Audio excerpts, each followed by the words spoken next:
Yang mendapat petunjuk, alhamdulillah, petunjuk Allah untuk menulis atau membuat Al-Quran Al-Akbar, Al-Quran ukiran kayu pertama dan terbesar di dunia. Ketika itu saya berada di Masjid Agung Palembang, Sultan Mahmud Badarudin, membuat kaligrafi khot di jendela, pintu dan sebagainya yang dipercayakan kepada kami untuk membuat kaligrafi tersebut. Nah, ketika saya masang jendela kaligrafi itu di bulan Ramadan, lalu saya tertidur karena jam 12-an gitu ya. Anak-anak lagi masang jendela tertidur. Nah, dalam tidur itu nggak tahu mimpi atau apa gitu, wallahu a'lam ya. Saya nggak berani membuat sesuatu yang kayak hebat-hebat banget, enggak gitu. Yang jelas termuncul ide gitu, kenapa saya tidak buat Al-Quran dari kayu seperti yang saya ukir itu. Tapi berapa banyak kayu yang mau dibikin, betapa sulitnya, Masya Allah. Akhirnya ya saya bangun, langsung sholat tahajud, langsung pulang ke rumah, ambil kertas, saya tulis Al-Fatihah yang pertama di depan tadi. Begitu saya tulis, besoknya saya panggil, ada kayu ala kadarnya, kayu sisa-sisa, saya bikinlah satu keping. Maka ukuran ini tidak diukur sesuai apa ketentuan, karena sesuai ada kayunya saat itu, apa adanya gitu. Akhirnya saya rangkailah, ukurannya dapat 2 meter kali sekian, bersihnya jadi 170 kali 1 lalu saya minta tukang ukir, tukang pahat, dipahatlah Al-Quran itu satu lembar surah Al-Fatihah. Nah, setelah itu selesai 1,5 bulan, satu lembar itu Syahrun Wahid wa Nisaf untuk Wahid Mushaf, sampai finishing. Akhirnya saya datang ke kiai-kiai, ulama-ulama ahlul Quran, saya izin mau buat Al-Quran begini. Semua ulama menyetujui, semua guru-guru menyetujui. Nah, cuman mereka bilang, dari mana duitnya? Min aina fulus liana kasih. Jadi 1 juz 30 juz itu perlu biaya 1,2 miliar rupiah. 1,2 miliar rupiah. Jadi uang zaman itu ya gitu. Jadi artinya, tapi saya yakin intang surullah yang surukum wa yusabit akdamakum. Saya yakin itu yang diajarkan guru-guru kita kan gitu. Wa may yattaqillah yaj'al makhraja. Lalu ikhtiarnya adalah saya ditemukanlah oleh beberapa tokoh, salah satunya dan yang utamanya tentunya ini namanya Bapak Haji Marzuki Ali. Nah, waktu itu beliau direktur Semen Batu Raja dan orang yang selalu di Masjid Agung itu. Jadi sering kegiatan, sering membantu Hafizo kan gitu kan. Nah, alhamdulillah dipertemukanlah dan akhirnya beliau menyambut itu. Maka dimintalah direktur utama beliau, Bapak Haji Bakti Setiawan, untuk jadi ketua panitia pencari dana. Lalu dicarilah dana, alhamdulillah dana mulai cair walaupun tersendat-sendat ya. Biasa kalau untuk membangun pesantren atau membangun masjid, pembangunan hal yang gitu kan tidak semudah itu, memang diuji oleh Allah kan begitu. Dan orang yang pertama sekali yang menyumbang itu adalah almarhum Bapak Haji Taufik Kimas. Semoga Allah ampuni dosa dan Allah muliakan di alam barzahnya ya. Karena beliau yang pertama menyumbang 200 juta dan kemudian yang lain-lain. Nah, dalam perjalanannya itu ternyata ya lambat dapat dana, maka rencana 2 tahun 3 tahun selesai, tidak selesai. Tapi selesai 8 tahun. Panitia sudah bekerja keras mencari dana. Mentok di tahun 2003 hanya 19 juz yang cair dana. Dan terakhir orang yang menyumbang adalah Susilo Bambang Yudhoyono, Bapak Menko Polkam saat itu, berkunjung ke rumah guru kami Kiai Zulkifli, semoga Allah muliakan sisinya. Nah,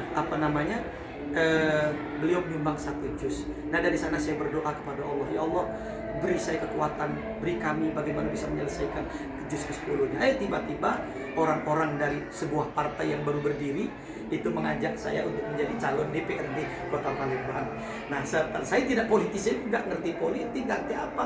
Akhirnya saya konsultasi, saya istikharah, saya datangin guru saya dari Palembang sampai ke Jawa Timur, ke Kiai Haji Muhammad Yusuf, guru saya tercinta, Allah muliakan sisinya. Nah, semua guru-guru saya itu menyetujui, orang tua saya meridoi. Akhirnya bismillah saya didaftarkan sebagai calon DPRD Kota Palembang. Nah, dengan izin Allah saya terpilih menjadi DPRD Kota Palembang. Akhirnya Al-Quran saya selesaikan sendiri dengan uang pribadi saya, 30 juz selesai, alhamdulillah. Dan akhirnya juga yang tadi saya punya pengajian, saya jadikan pesantren gratis untuk masyarakat dari penghasilan DPRD. Makanya alhamdulillah saya tidak punya rumah selama 5 tahun jadi DPRD Kota Palembang, tidak punya mobil, tapi saya tinggal di rumah mewah dipinjamin Pak Marzuki Ali. Jadi di Melayu itu Melayu itu kau udah punya rumah, kau tunggu rumah aku gitu kan. Mobil juga dipinjami Pak Haji baru, kau pakai mobil aku. Jadi ini ngapain kita punya? Yang penting kita pakai, kita nikmatin kan gitu. Itu jadi artinya nggak usah khawatir kalau kita di jalan Allah akan menolong, Allah akan menyenangkan kan gitu. Nah, singkat cerita, akhirnya selesailah DPRD Kota Palembang. Tadinya nggak berani mau nyalon lagi, kenapa nggak punya duit kan gitu. Tapi malah dipinta Pak Marzuki Ali suruh nyalon DPR RI ke Senayan Jakarta. Dengan izin Allah terpilih 2009. Nah tapi ternyata kenapa saya terpilih? Ternyata jawabannya adalah agar 51 negara Islam datang ke sini meresmikan Al-Quran Akbar. Masya Allah. Kalau saya tidak jadi DPR RI, mana kenal saya sama menteri, mana kenal saya sama ketua DPR, mana kenal saya dengan presiden. Apalagi membawa presiden 51 datang ke rumah ini meresmikan Al-Quran Akbar. Impossible hayata. Tapi inilah mujizat, inilah kekuasaan Allah. Ya, Allah inna nahnu nazzalna dzikra wa inna lahu lahafizun. Ini cara Allah menjaganya. Dan yang paling penting, saudara-saudaraku Simenan Sakinah, Masya Allah, kita tidak tahu bahwa zaman ini akan berubah. Ada yang namanya media sosial, ada yang namanya narsis-narsis, foto-foto, video-video dan sebagainya. Bayangkan kalau tidak ada Al-Quran Al-Akbar yang dinarsiskan Teluk Kemaru, Pagoda, Borobudur, Prambanan. It's okay, itu seni, itu budaya. Gak masalah kita. Saya tidak mengatakan itu jelek ya. Boleh saja namanya budaya sini segala. Nah tapi bayangkan begitu adanya Al-Quran. I'm Muslim. This is Holy Quran. I love Quran. Orang beribu-ribu berjuta-juta berfoto dengan background Al-Quran. Masya Allah.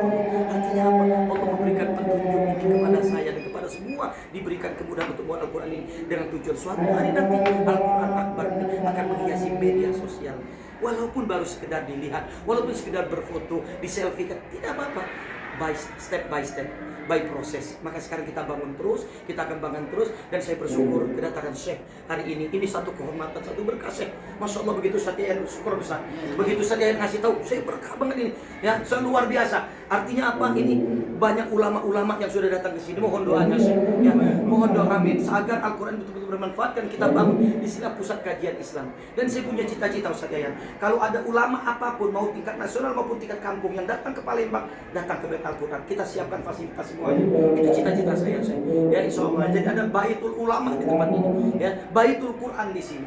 Ada yang namanya teknologi Al-Quran. Maka saya kirim anak saya ke Jerman untuk belajar teknologi setelah dia menghafal Al-Quran. Nah, ini Awan Amir Furqan Al-Akbar ya. Nah, walaupun baru 10 juz dia hafal tapi bertahap gitu. Nah sekarang saya kirim ke sana untuk belajar teknologi. Anak yang pertama di Mesir, Al-Azhar. Alhamdulillah barusan selesai tamat doa Ustaz yang selesai. Nah alhamdulillah mohon doanya Ustaz. Jadi ini persiapan untuk bagaimana bait Al-Quran ini nanti ke depannya bukan hanya jadi wisata untuk ditonton saja. Barakallah. Kita taksir Quran.